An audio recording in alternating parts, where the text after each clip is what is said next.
Good morning mga kasampid. So dito ulit tayo sa taniman. Yan yung sitaw ko.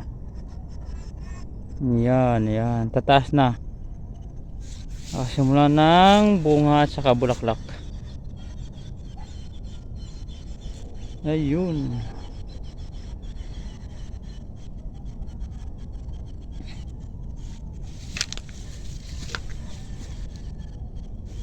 Yan, malaki na. Kakasimula lang ng bunga. May nag-harvest nakaraan. Agugoy.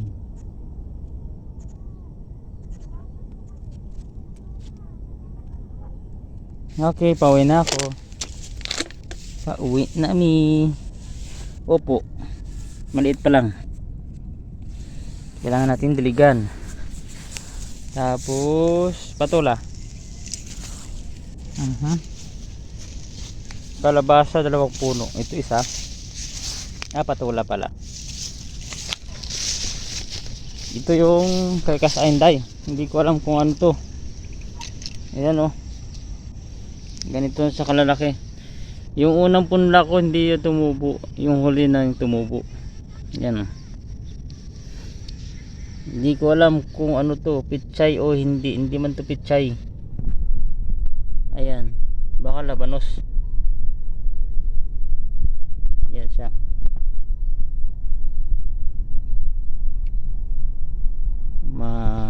Nainitan kaya konti lang yung sa gitna, walang laman. Ayan yung sa ating taniman. Pero ang dito wala pang tanim. Talong sana yan dyan. Yan. Ayan, hanggang doon sa likod na yun. Master, ito na yung aso mo dito nakalibing oh, si Bogart. Punta natin. Request ni Master. Master. Ayan. Yan. Dito si Bogart dati nakalibing yan. Yan bagong sibol na yan. Yung Bogart na aso ni Master. Tapos hanggang dito yung sa akin. Hanggang dito. Ito. Namatay na yung mahogani. Ito yung mahogani.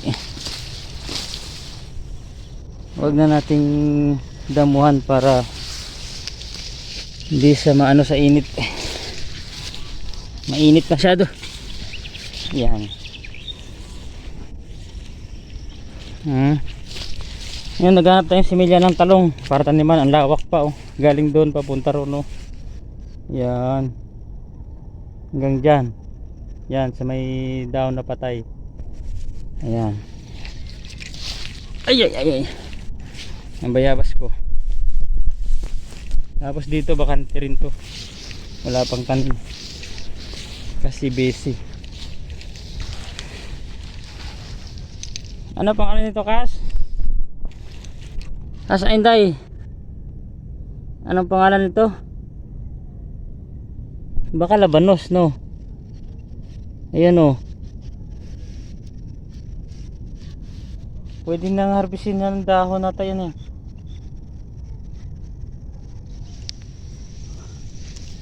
Hindi ko alam. Kasi ito may bulaklak na rin oh. Mumulaklak yan ang unang bunga. Hindi pa lumaki. Yan oh.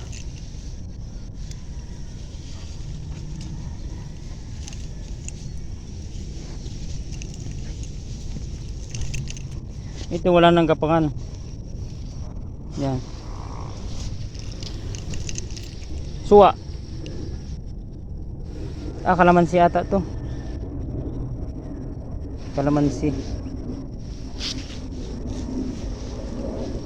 So alas 7 na. 6:39. Pasok pa ako, uwi na tayo. Ito na yung gulay natin. Yan. Konti lang. Kasi pang akin lang. Dami spinach. Kaso balikan ko na lang mamaya.